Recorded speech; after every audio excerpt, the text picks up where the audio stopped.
So you've said several things that I think are so critical in terms of the business environment, but also just people skills and relationship skills, right? One is obviously respect and wanting that to be a mutual thing. The other is when you said, I want your authentic self, right?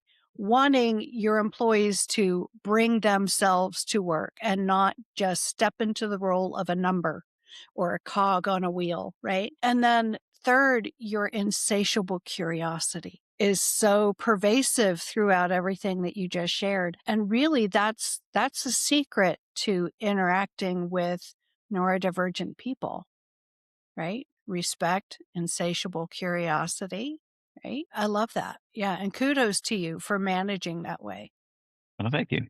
So I will say that it came through a lot of trial and error and trying to make sure that what we were doing reflected what we wanted to see. now for the viewing audience or the listening audience, please go to Big Frog slash Raleigh. Is that it? Bigfrog.com slash.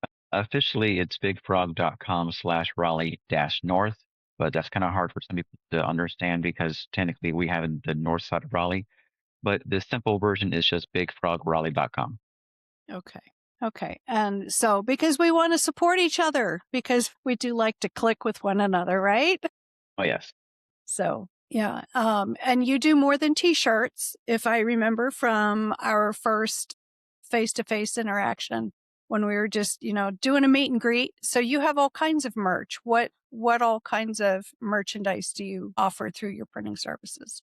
Long story short, anything that we can print on, such as t-shirts, hats, polos, towels, koozies. As I like to say, anything soft and squishy, including promo items. So business cards, pins, retractable banners, tablecloths. I mean, pretty much if we can put a name, face, or logo on it, we can print it, just not Okay. cars. Not cars. You don't put skins on cars? You're not going to Not, branch out to that? I mean, the store is only 1,200 square feet, so I'm not quite sure where we could put a garage and be able to do that properly. So right now, we'll stick with what we have. Yeah. Yeah. No, that sounds wonderful. So I'm just so thrilled that you've stepped into this advocacy space where you're educating people throughout LinkedIn and whatever other platforms that you're doing this on. This is something that I see with a lot of people who've discovered their FASD late in life because it's so revolutionary to be able to look at your own life with a different lens and for things to make sense. Finally, sometimes for the first time, that we end up with that passion to give back, right? And to pay forward. So I really, really resonate with you, Kyle. So I'm so glad that you came on. Is there anything else that you'd love to share? Like maybe some of the posts you've put up lately? What made you pick and choose what you write about each day? Honestly, just the information that's available. Usually, if I find something that's nice in a graphical format, I will like to share that.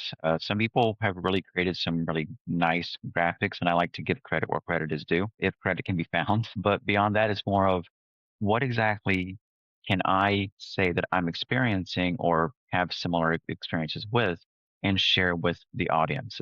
Honestly, there's really no rhyme or reason to the expectation of the schedule, except just to be consistent with every single day.